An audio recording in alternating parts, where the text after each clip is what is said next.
Hello, everyone, and welcome to this episode of the Urban Lunch Talks, the 15-minute city, a city for everyone. I'm Jennifer, and I work with communications for the Driving Urban Transitions Partnership. I have the pleasure of hosting today's webinar here from Stockholm. I hope you're all having a nice lunch. Please let us know in the chat from where you're joining. And during the lunch talk, please remember to share your questions, comments, ideas in the chat. We will, as always, devote some time at the end of the webinar to answer to these questions. Please also note that this webinar will be recorded and later published on the DUT YouTube channel. Now, let's dive into today's discussion. We are here to explore a concept that is gaining global attention, the 15-minute city. This concept holds great promise of enhancing quality of life in urban areas. However, it comes with potential risks such as exclusion, unintended consequences, and challenges like, for example, green gentrification and social segregation. Throughout the next hour, we'll discuss how the 15-minute city concept can support sustainable living, and also explore the critical factors that is needed for its successful and also inclusive implementation. And to discuss this topic, we have with us a panel of experts with diverse perspectives and experiences. So a warm welcome to Achilleas, Psyllidis, Enza, Lissandrello, Benjamin Büttner, and Laura Bobbio Somoza. Thank you all for being with us today. And to kick off our conversation, let's start with you, Achilleas. Could you please introduce yourself shortly and share your background? Sure. Thanks, Jennifer. Thanks for having me here. I'm Achilleas Psyllidis. I'm Assistant Professor of Urban Mobility and Director of the Urban Analytics Lab at Delft University of Technology in the Netherlands. And I have a background in city and regional planning and also in spatial data science. And primarily in my work, I try to measure different types of accessibility for different population groups, primarily focusing also on the more nuanced aspects of perceptions for different groups and integrating them into the metrics and the tools that are developed. Thank you. I look forward to the discussion today, of course. Yeah, thank you. Enza, how about you? Can you share briefly yourself and your background? Yes, thank you, Jennifer, and thank you for this invitation. It's very exciting to face this topic about these 15 cities for everyone. I'm Enza Lissandrello. I'm an associate professor in urban planning at Aalborg University in Denmark. I'm also coordinating Alliance, Urban Research Alliance, connecting several people across Europe. So very interesting work. And my specialization is urban planning, but especially with an angle in public participation, power dynamics, and the governance surrounding it. I'm more concerning also all the aspects of co-creation, co-design with citizens. That is mostly and increasingly an important part of how planning as anticipate future, as thinking about the future, not just as an institutional planning aspect develops. Thank you so much. Exciting to contribute here. Thank you, Enza. And now maybe over to Benjamin. Could you introduce yourself? Yes, hello everyone. Thanks, Jennifer, for the kind invitation. My name is Benjamin Büttner. I'm working at the Technical University of Munich. I'm a learned geographer, did a PhD in transport engineering, and since then I'm heading a research group on accessibility planning here at TUM. And back in the days, I started with very data-driven accessibility analysis on a regional scale, but then I realized, I came back to my geography, nature, and realized that I'm actually more interested of what's happening around us on the street and the neighborhoods. So shifted a bit from a regional to a more local to a more neighborhood scale. And for that also, I saw the need of including more qualitative methods, listening to people, observations, these kind of things. So I think that's an interesting field of research, which goes very well aligned with the 50-minute concept. So thanks for having me. Thank you, Benjamin. And last but definitely not least, we have Laura. Could you please share with us your background? Yes. Hi, everyone. Thank you very much for having me here. I'm so happy to see that there are so many people joining and interested in the topic. So I work for Polis Network, which is the leading network of European cities and regions working for sustainable transport innovation. My background is in civil engineering and I specialize in transport systems, but I think the most important thing that I bring here today is the background that of my work at Polis, where we work directly with public authorities, with local and regional public authorities to support them, guide them, but also to hear their experiences, to provide a platform for sharing. So I think I can bring a lot of good input from what we've learned working with the cities. At Polis, I co-coordinate the Just Transition Task Force, which is a new task force that came out in the last couple of years to ensure that we bring this just transition angle to all the work that we do in the different mobility themes, urban mobility themes. And that's how in the past 3 years, I've learned a lot about how the cities deal with this, and also learned how to push cities to think more in this line and to put this just transition lens to all the different work that they do. And I'm very happy to try to share some of that experience and knowledge today to the conversation. Thank you all for these introductions. Now we'd like to open up the discussion to all of you. There are many definitions and interpretations of the 50-minute city or concepts similar to it, and most of them focus on access to essential destinations within short travel times.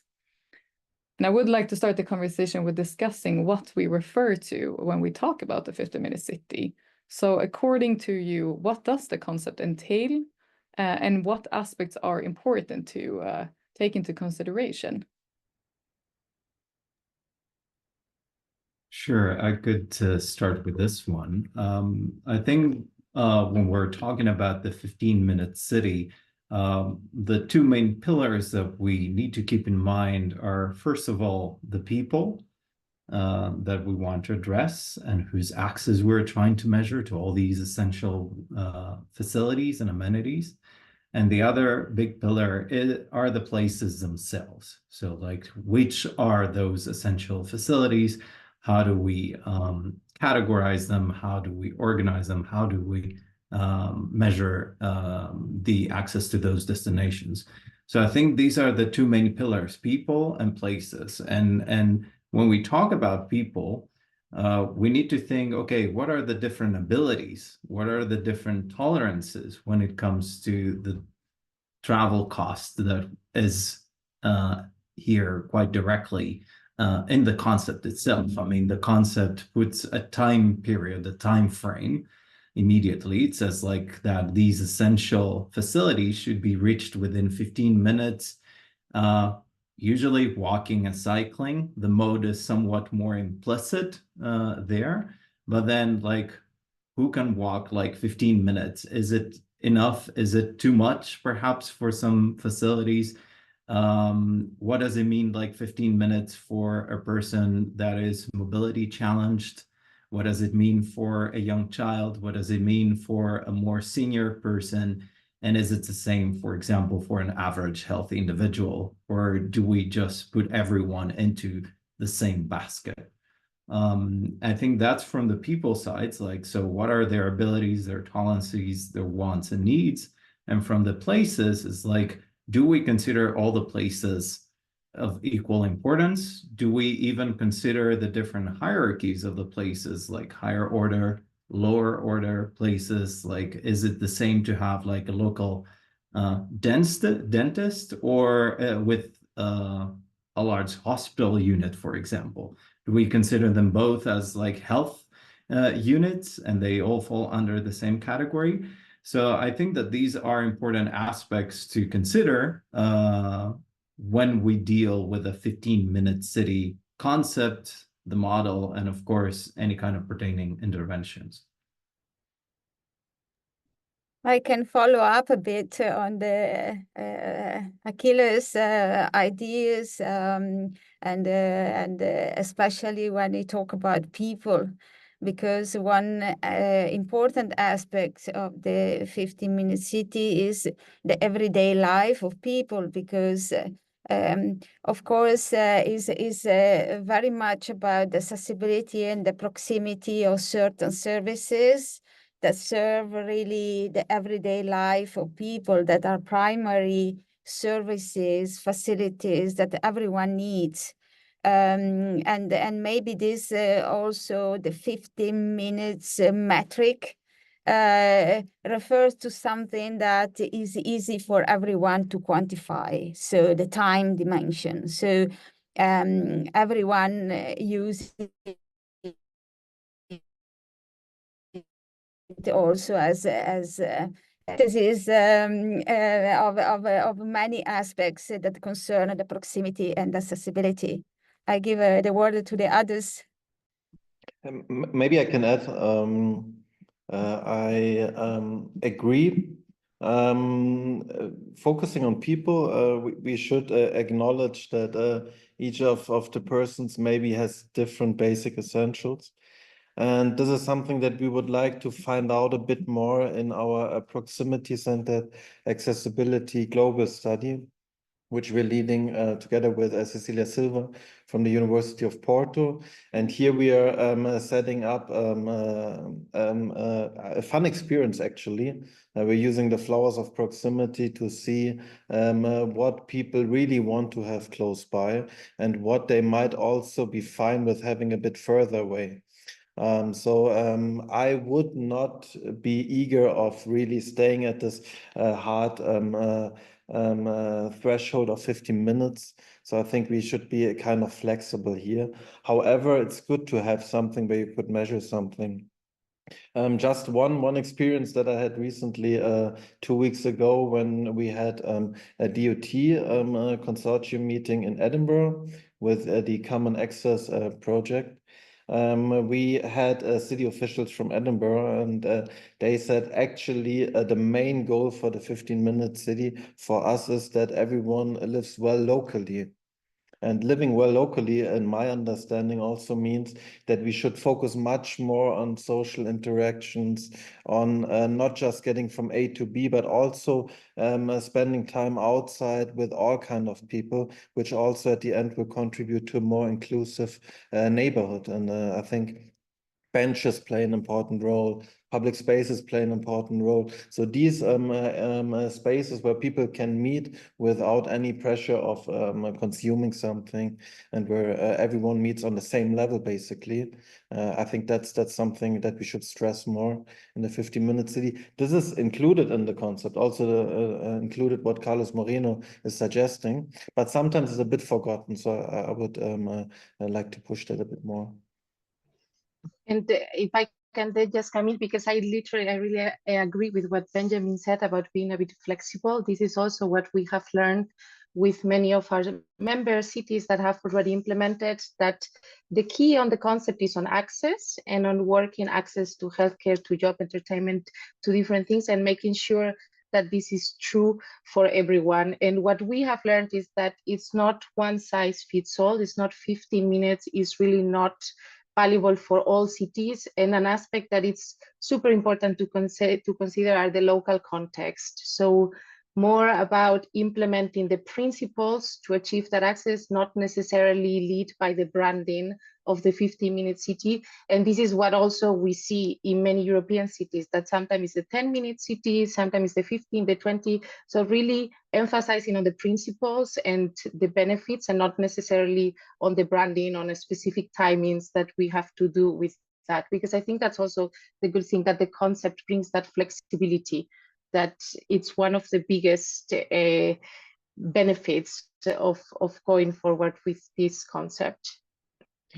Exactly what Laura said. And then in Edinburgh, for instance, they talk about the 20-minute city. So again, you see a slight difference, and they use it similar as they did in Melbourne, where they say 10 minutes going to someplace, 10 minutes returning. So it's a round trip basically. And the fun thing about Edinburgh, which was new to me at least, was also that when we asked how many 20-minute cities do you have?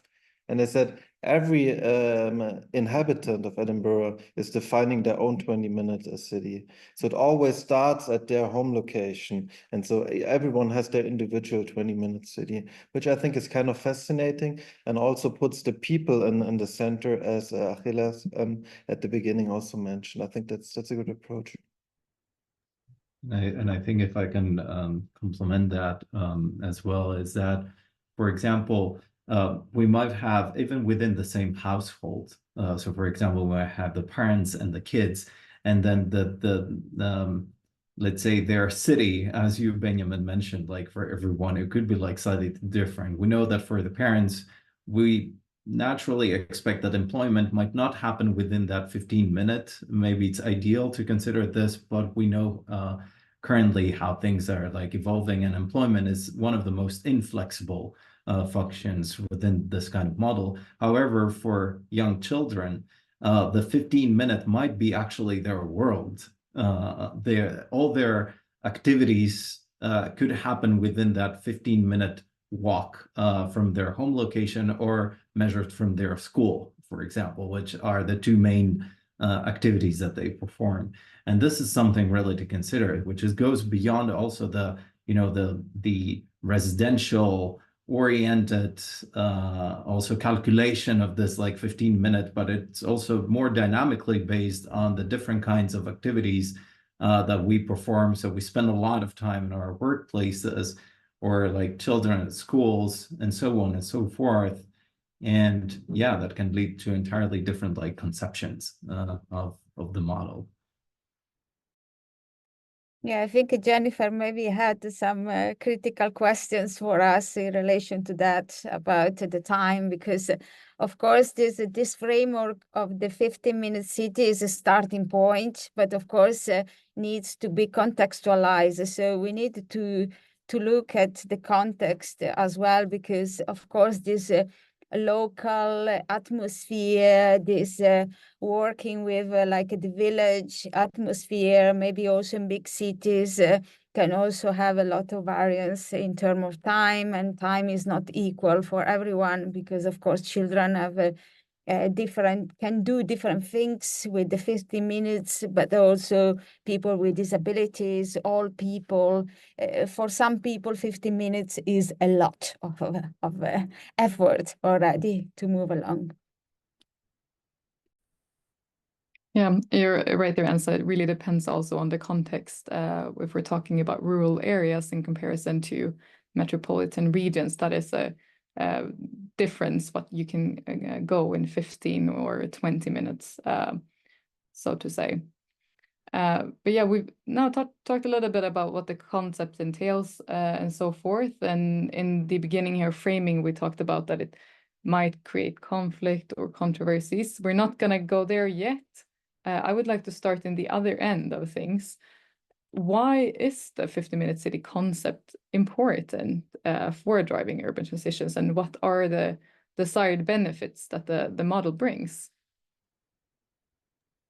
I don't know if I can start maybe on that. I think that what the 15-minute city concept has achieved, of course, like it's not something new. We have it for about a century, like around similar concepts. But I think that what it has achieved is mostly a recent shift of the policy from the more mobility-oriented policy making to more accessibility, and if you want, also proximity-oriented, the mixed use, the walkability, and all these kind of concepts, that it wasn't that they weren't around.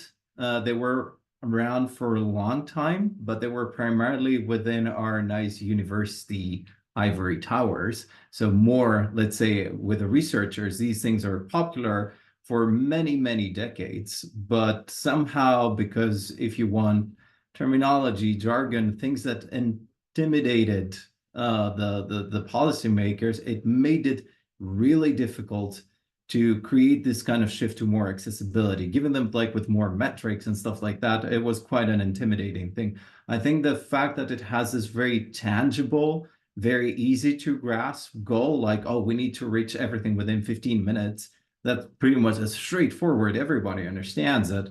I think that it helped, walk that extra mile, like walk that step forward and bring it like more to the foreground, even though it has been around, especially in the research world, for many, many years and decades.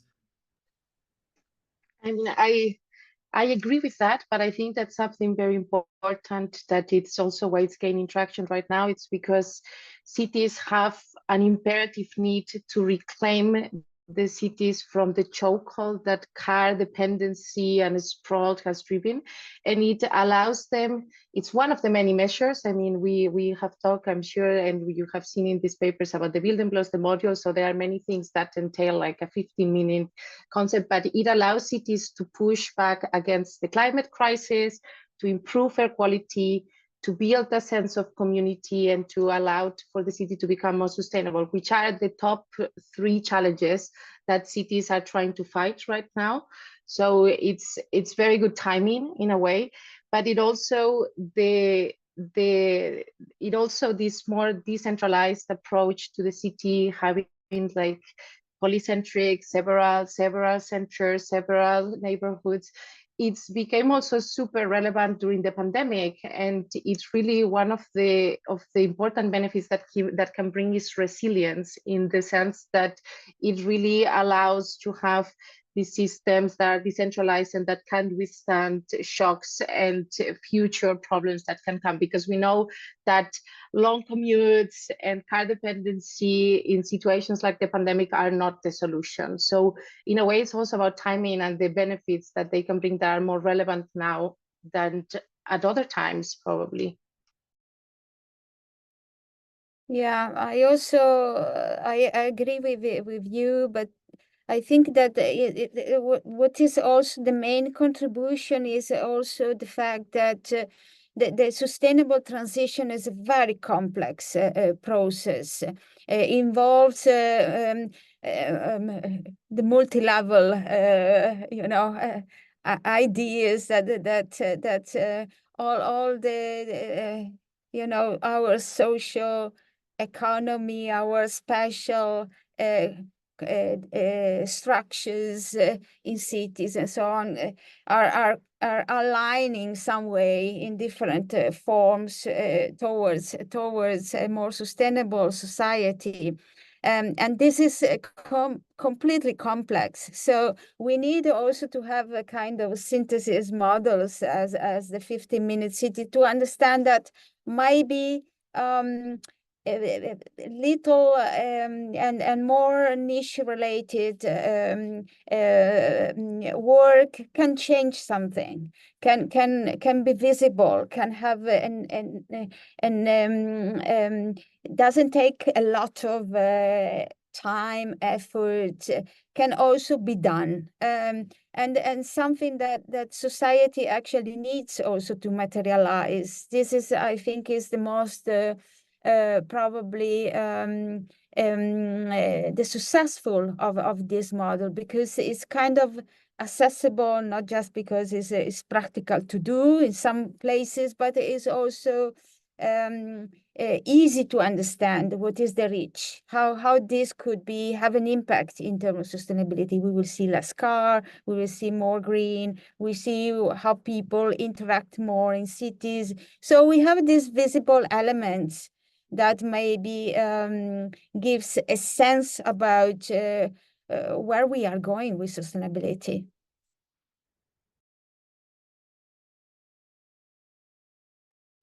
If I can add to that, and I agree. At the same time, we do see that, you know, now that a lot of cities want to adopt this model, and oftentimes maybe quite blindly, we do see that there are several assumptions being made. So we take oftentimes for granted that, okay, we will implement 15-minute city policies, therefore it will be more socially cohesive, like our society will be like more cohesive, or like the neighborhoods, or it will be more vibrant, or we will achieve like lower emissions, which to some extent they hold to some evidence out there. However, it's not so straightforward as we would ideally like to have it, because, for example, even though we do strive to provide more accessibility, more access to more and more people, sometimes, on some occasions, it can be that, you know, if you have more access, can create more externalities. Like, say, for instance, that there is a place within the city that with jobs, like increased jobs, and that means that it attracts a lot of people there. Depending on their mode of transport or anything, or perhaps the fact that it will bring a lot of people there, it can create more noise, or it might create like additional air pollution. So it's not, there are always these kind of nuanced trade-offs that are so difficult to define, because we take it for granted. Oh yeah, but look, we provided more access to people, so more people will come here, but that might come with other externalities that go against the goal that we initially had in mind. So things like that we also need to consider, and not take it for granted. Oh yeah, we bring people closer together, therefore also there will be more cohesive, or more interactions will spur from this rearrangements or interventions. I think you brought us right over to our next discussion point, Achilleas. It's a nice bridge over, but yeah, I mean, we talked about the benefit that the concept can hold, but there's, of course, a lot of factors to take into considerations, and assumptions are being made. You have to consider externalities and so on. And we can also see that, I mean, this concept really triggers a lot of discussions and controversies. And I would like to know from your perspective, why would you say that this concept in particular have become so controversial? And maybe also, how can cities best deal with these controversies? And yeah. Should I go first, maybe? Yeah, go ahead, Benjamin. Thanks. I mean, as we've all seen, the 15-minute city peaked during COVID, and this became a very popular concept during that time, and conspiracy theories were flowing around at that time in particular. So I believe that this was a good but also bad thing at times. We were all trapped in our, most of us at least, in our two small apartments in cities, staring out of the window and then seeing these big spaces that are all dedicated to mostly cars. And the good thing is that it's made us really reconsider how we should use our space. And based on that, the idea of the 15-minute city with temporary changes, pop-up cycling ways, parklets, these kind of things, we try to shape our neighborhood in ways that we find more useful. Also being able to go out to create a bit of a public space in front of our doorstep. So this was the good thing. The bad thing then also happened that there were regulations that said, okay, you're not allowed to travel further than a certain distance. And then this somehow overlapped with the term of the 50-minute city. And people said, okay, if they want to give us all that we need on concerning basic essentials whatsoever, and that they want to also remove our parking spots, we see what's coming. So I think it was going a bit in that direction. However, this was never the initial goal. So we have to be very clear here. And it has been also said before, the 50-minute city has the power to create a more polycentric city network. So that means we will strengthen little neighborhood centers where we have enough land use, basic essentials, supermarkets, pharmacies, schools, whatsoever, but also connecting them. And I think that's important. So that doesn't mean that we have to go to the supermarket next to our place. Maybe we want to go to another one which has cheaper prices, a discounter, or has more organic selection and these kind of things. So no one is being forced. It's an offer. So we have to take it as an offer. We might even have to sell it as an offer and not create those fears that we are all trapped in this 15-minute prison. And one thing, and as we discussed before, Achilleas showed this really nicely, there have been similar concepts out there for decades. One of them is TOD, transit-oriented development. And here we connect with a public transport, mostly high-speed rail or metro line, different centers, and then create a walkable, dense, mixed land use environment around us that facilitates walking and cycling. So that's basically a bit the idea. So we should not neglect the power of public transport as our backbone of an urban and also regional structure. I think this should always be still our backbone. Yeah, I agree with you, and I think that our also our models that as planners we have a plan for many years, for many decades, for cars, and now maybe the 50-minute city and all this discussion about the 50-minute city help us to say, well, we should refocus in people needs in the everyday life, how people move, how we could maybe think about move without cars, move with public transport, move with bikes, we be more active, and how we're planning we can do that, how we could favor at least this type of things. But I think it's always necessary to also see what the dark side of this comes. And I think when of course I mean radicalize this model of the 50-minute cities means to also to create more gentrification in our cities,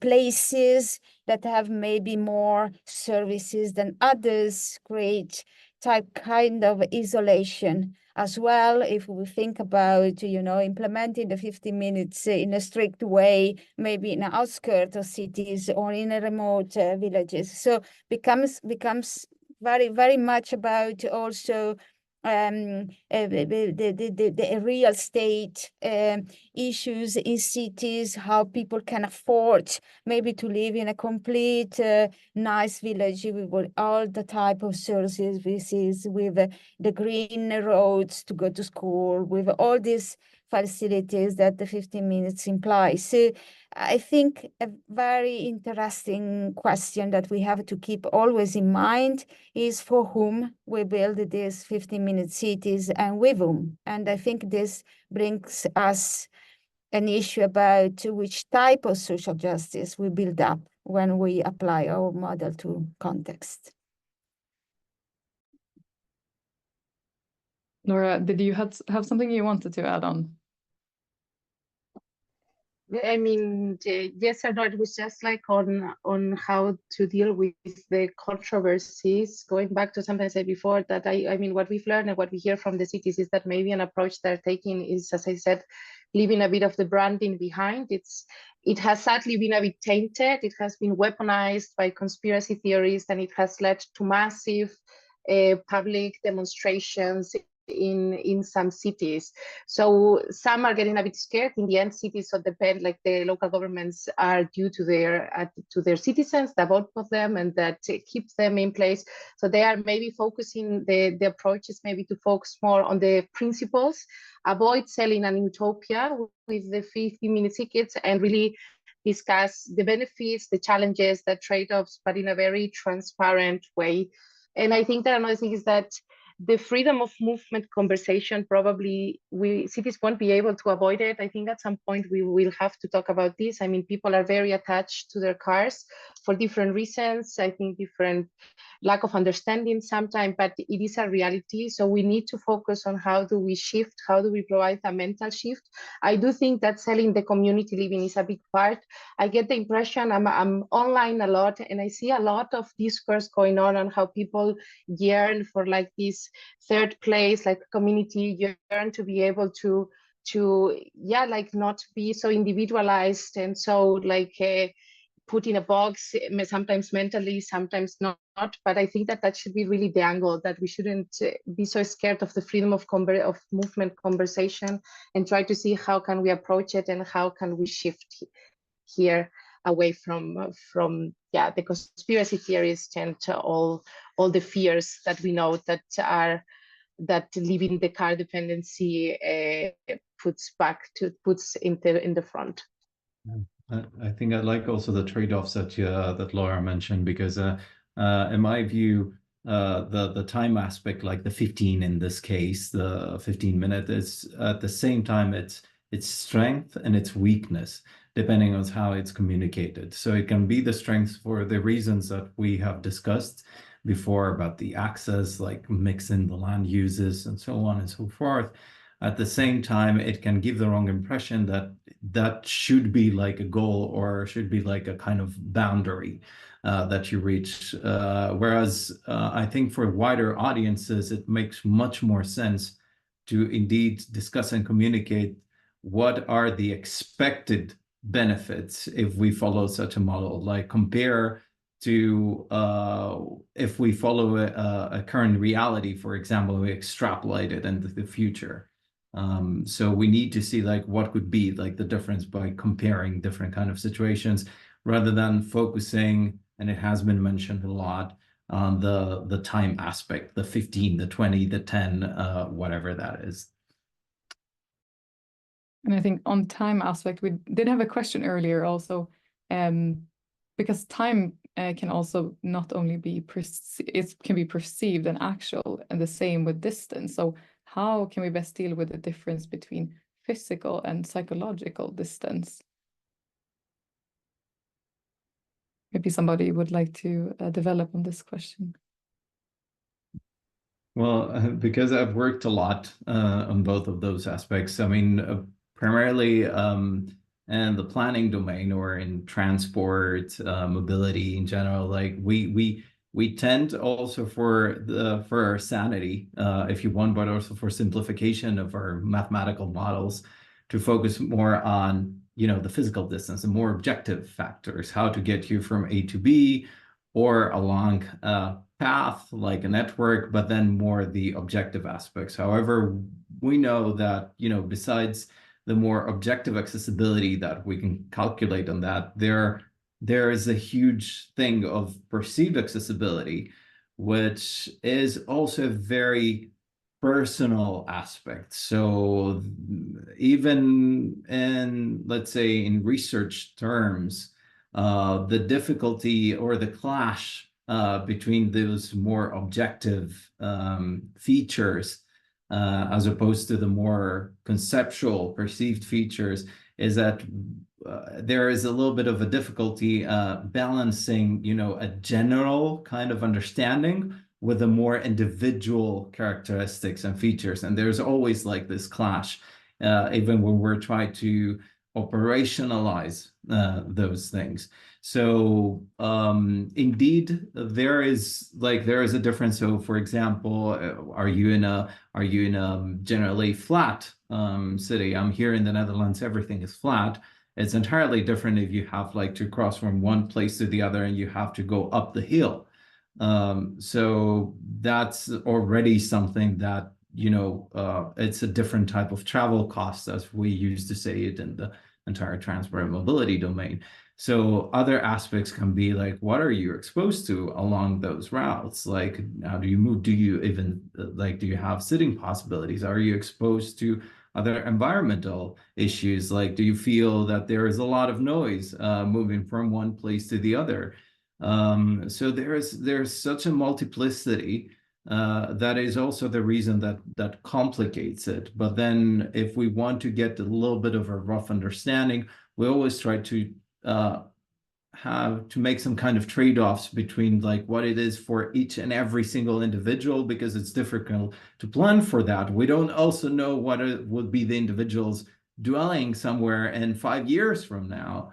So there's always like a kind of trade-off, and we try to give a general picture of what would be the differences between something that is objectively measured and something that it's on average perceived. Can I add to this, to Achilleas' very elaborated, nice answer that I totally agree with?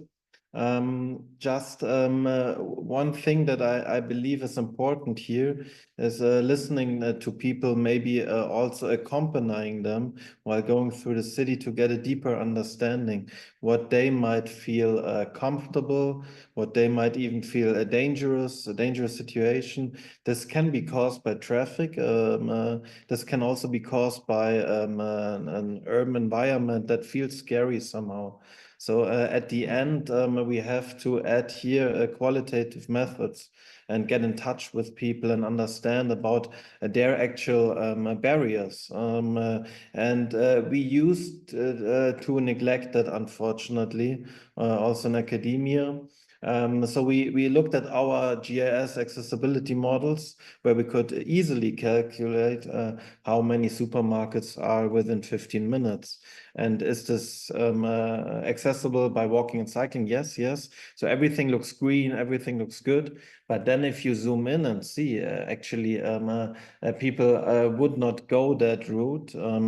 It might not be comfortable, maybe for older people to cycle, just to give a random example. Then this shows us that we really still have to improve. So we have to zoom in and see not just about the links from A to B, but also about the quality of links, about comfort levels. And this is something, as Achilleas also pointed out, with perceived accessibility, where we see individual barriers, where we then understand the needs from different people, from old to young, from rich to poor, from natives to tourists to migrants, these kind of things. So I think there's still lots of work to be done to have a livable neighborhood that fits the needs of all, which is at the end hardly reachable, but it should still be our goal to get in that direction a bit. Yes, also maybe not just thinking the neighborhood as a timeline of commuting A to B, but of course also the space and the quality of the travel of the city. Yes, so not just the point of connections, but of course how the travel is experienced by people. I think this is how connect probably what is the perception of the time of traveling, of commuting, with the quality that we spend in doing something, in experiencing the smell, the atmosphere of a city, the space we run in, and the people we encounter as well.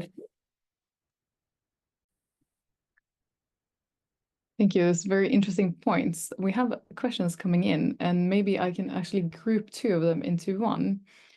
We talked about being context specific, and there is, very many different situations, with different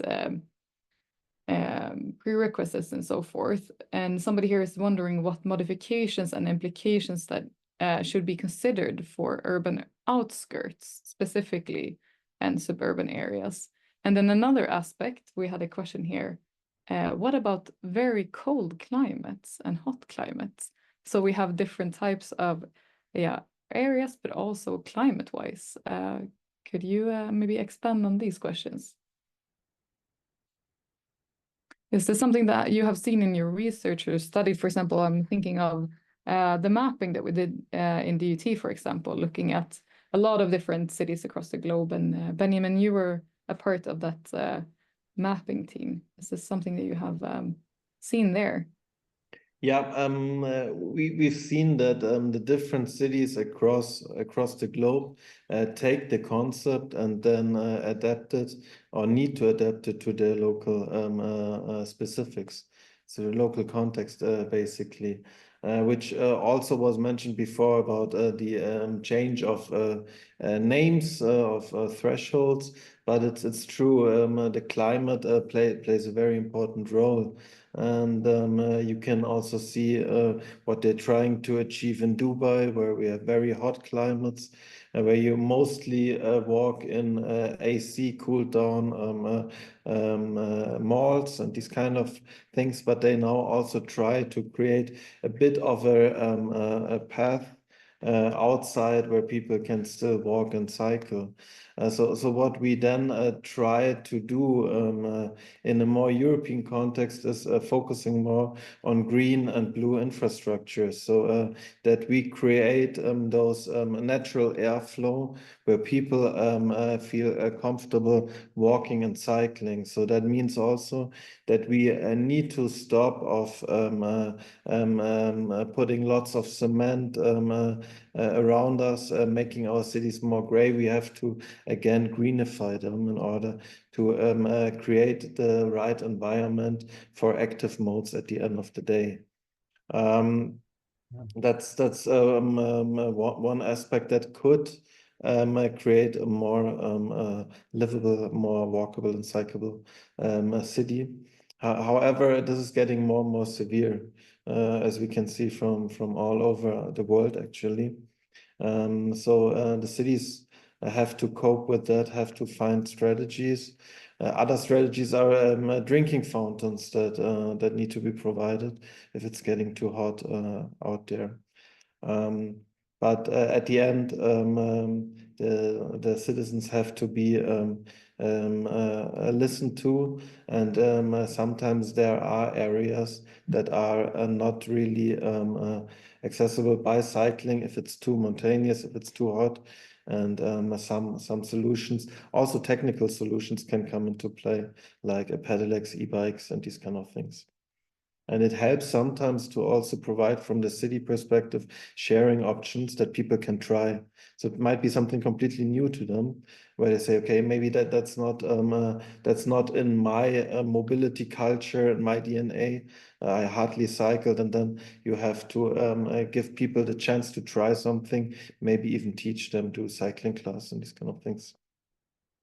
And I agree absolutely with Benjamin and what he said, because I mean, it's also not just looking at the here and now, but also looking forward, like extrapolating a bit now with the increasing heat stress, if you want, with the climate change. We're talking about promoting walking. But then if we think about like that, okay, walking under heat stress, then perhaps like it's not a very pleasurable situation with the increasing temperatures worldwide. And of course, I mean, the other way around, also with very cold climates. So we have, this is part a little bit of the adverse effects, if you want. So we need to see how we can rethink the 15-minute city, and also when it comes to which destinations are accessible, because it might mean that if you have increased heat stress during the day, it could mean that in the near future, we might have to shift the opening times of specific functions. It might be that early in the morning or in the midday when the sun is like scorching and the temperatures, that it might mean that people will go to those places when it's a little bit more tolerable. And that could have a huge impact on the way that we move on the things like that we shift, like perhaps evening hours with morning hours, it can have a huge impact on our mobility habits. And this is, I think it's now the time that we think forward, given the changing conditions and the transitions that we're going through in several different domains and aspects. Yeah. Oh, sorry, Laura, go ahead. Okay, thanks. Just, I mean, going a bit away from the climate question, maybe Enza has more to say, but also looking back at the peri-urban considerations and the suburban. It was mentioned before by Benjamin, but I think that we haven't highlighted enough the role that public transport plays. Usually, the 15-minute city, you see it very tied to walkability and cyclability, and that's very right. But for us, public transport is also essential, and the concept cannot really work with a public transport that is weak or inaccessible or just unreliable, particularly for the suburban and peri-urban areas where you already have neighborhoods that usually have less amenities than in the urban centers. So if you isolate them in this 15-minute neighborhood and you don't connect, you don't ensure that you have connectivity also between neighborhoods, then it will absolutely fail, and especially will fail the equity aspect of it. So for us, really public transport, ensuring connectivity, ensuring integration with other modes. So not only having multimodal hubs where you can also have these share schemes that also Benjamin mentioned, or even where you can park your bike and take a different train, affordability as well of public transport. So for us, this is key to make sure that the 15 minutes concept does not stay in the urban center and goes beyond that. Always with walkability and cyclability, that's also not contested, but the public transport, we feel it needs to be also more often brought in the conversation, also because of inclusiveness. It was mentioned several times here that not everyone can walk, not everyone can cycle. Almost most people can take a bus. For instance, that's one of the most universally accessible modes of transport, and we just shouldn't forget about that. Yeah, I agree very much about the discussion on equity that Laura advanced here. But yeah, what I want to add is that maybe we are so convinced that we can control everything. We can also control the climate. We can have the mega plan with all the different technologies that people can use in case of more rain, in case of more hot, and so on. I presume we are actually working in a territory that is very uncertain, in which probably we cannot control everything. And probably one lessons learned from the 15-minute cities is one idea of creating more resilient communities that can also contrast eventually different type of challenges for the future. Because I'm not sure we can just think the 15-minute city as a transportation modality. I think we should also think as creating a sense of community, how resilience, how supportive people can become with each other. How we could develop this resilience community that can really contrast uncertainty also for what is coming. Maybe this is also something we should reflect on, instead of really to focus too much in controlling everything that maybe we will not be possible to do in the future. Well, maybe I can add a very good point by Enza and also by Laura to combine those two aspects. I think the community approach is the thing that could work then in more suburban, more rural places, because here we need everyone to work together, and we have this common access DOT project where we try the commoning accessibility approach in suburbia to see around maybe a public transport stop what can be provided as additional services. both land use as well as transport services. And here it could be community-driven car sharing or bike sharing, and so or a bike repair kitchen and these kind of things. And I think lots of power is inside the community, and I think we should be aware of this and see what can happen there. And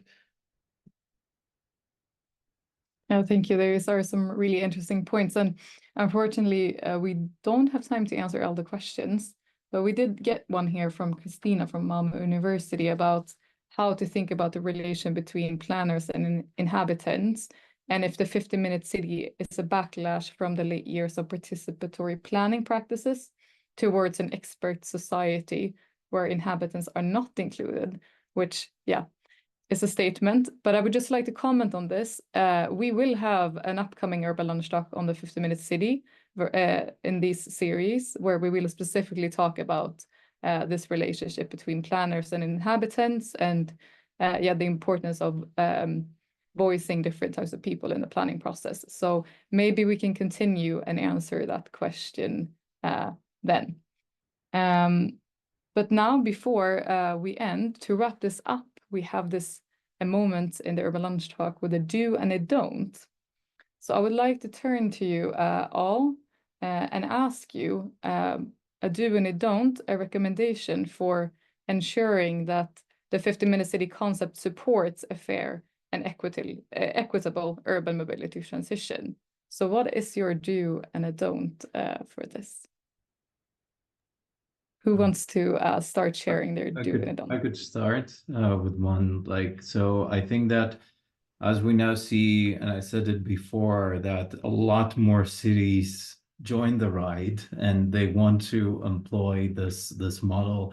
I think it is now the time to really start monitoring the impacts on different domains, like the equity, the justice, the health impacts, the well-being impacts, and that would necessarily lead me to my don't, is like don't take things for granted, don't make assumptions, don't think that bringing people together would necessarily be more vibrant.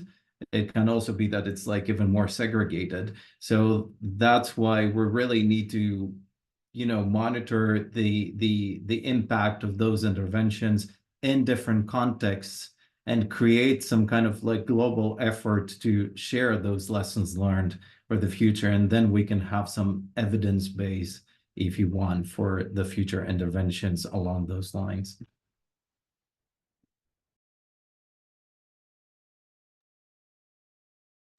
I think I have to take this question from Christina from Malmö here. And I think that the lessons learned from planning in the last 50 years was that we are this idea that of steering or controlling or, fix our plan and just plug in and say, how can this work? This is expert driven, expert towards citizens. We will make the perfect city for you. I think this is going to fail, like all models that have been adopted, this top-down, expert-driven way. Of course, as experts, we can. I think we are used to. I think we have to provide some tools, but that these tools should be, of course, open to people. I think we have to more facilitate the sense of community, the sense of what people needs, and also to create maybe experimentations, so to test how people like solutions, how we can elaborate from the needs of the people. Rather than to provide just services or just models that are very much refined about how we want to have the world on. So I think this is a don't. So We need more participation. We have to enhance community, to take ownership, to take also to revise our way of thinking, because it's not always right. So I think we need to be reflexive in this.